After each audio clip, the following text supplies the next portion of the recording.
Hello, I'm Nim Grasson, and I'm taking a break from writing my YA fantasy novel to tell you a little about the world in which it takes place. This is Vaennheim, a world of fantasy. The planet is a little smaller than our own, although its inhabitants don't yet comprehend their place in the cosmos, nor the full scale of their world.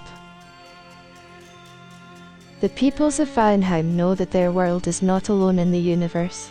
Besides the night stars and the yellow sun, they see 6 other objects moving across the night skies. Opinions, of course, vary as to the nature of these. Vaennheim has 2 moons, Mani and Harti. Mani, which is by far the larger of the 2 in the sky, takes a little more than 14 days to orbit the planet. The lengths of months in the calendar are based on 2 or 3 of these cycles. Harti is smaller, darker, and much faster, orbiting in just under 6 days, and giving the calendar the length of its week. It can often be seen to pass in front of Mani. There are 4 wanderers, or planets, that may be seen in Vaennheim's night skies. Yorth, sometimes called the Blue Lady, is the brightest of these. Cairdias, known as the Lynx, stays close to the sun, so is seen only as a morning or evening star.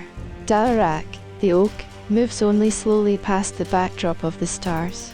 Stalkare, faint, and with a noticeable orange color, is known as the Red Eagle. To students of the stars, many constellations may be identified, such as the Bat, the Duelists, the Elk, the Hammer, and the Anvil. Enough of the heavens, let's take a closer look at Vaennheim itself.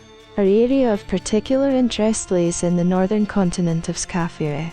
Along the southern coast, summers are hot, although rarely overpowering, and largely dry, with occasional short, intense storms and showers. Winters are mild. The far southeastern peninsula holds a rocky desert. Although in general the continent is drier in the west and wetter in the east. As you travel further north in Skafere, you encounter colder conditions with frequent rain and bitter winters. This large central bay in the south of Skafere is the home of the Lasukan Empire, an authoritarian and populous monolith. The southeast is the home of the Confederation, which comprises 8 states, and its neighbours. Let's examine this area in more detail. Physically, this section of the continent is circumscribed by marshes to the west, rugged uplands to the north, near impenetrable forest to the east, and the scrubs and the Great Desert to the south. Between these boundaries, the land is fertile and verdant. Mountain and hill ridges, coastlines, and rivers create many of the natural borders that physically divide the nations in this area from one another. In Confederation Year 142, the area holds 10 nations, the 8 member states of the Confederation, and 2 significant independent nations. Some frontier towns exist to the north, and in the south of this region are 6 independent city-states. 2 of the northern frontier towns, Shingong and Qianshu, have grown to be de facto cities in their own right. In theory, these frontier towns are under the jurisdiction of various states of the Confederation.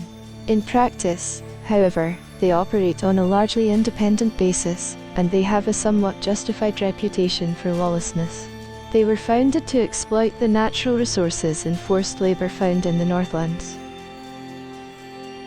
The 3 densely inhabited western states of Nashk, Shkia, and Hagash have populations largely composed of members of the Sheng race. They are the oldest nations on the continent, although many of the city-states are older. The remaining 5 nations of the Confederation, the Grand Duchy of Vale, the Kingdom of Sathwold, the Kingdom of Hegland, the Principality of Frith, and Esthafen, are mostly populated by humans. The capital of the Confederation itself, and the seat of the autarky, is at Brecastle, in Vale. The less developed and sparsely populated nations of Atyanhala and Anravor are not part of the Confederation. The independent city-states in the region include Keshuwan, a Sheng city, that acts as the main trade buffer between the Lasukan Empire in the west and the Confederation in the east. Tarm is known for its shipbuilders. Although listed here, it is no longer independent, as it was invaded by the Lasucan Empire in Confederation Year 133.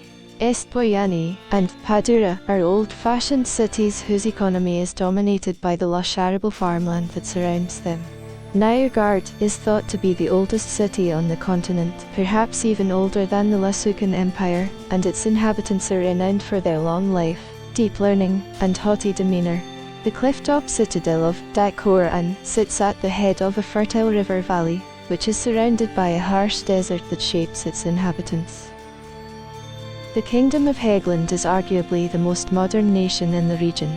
It was here, in the city of Stonebridge, that the printing press was invented in Confederation Year 89.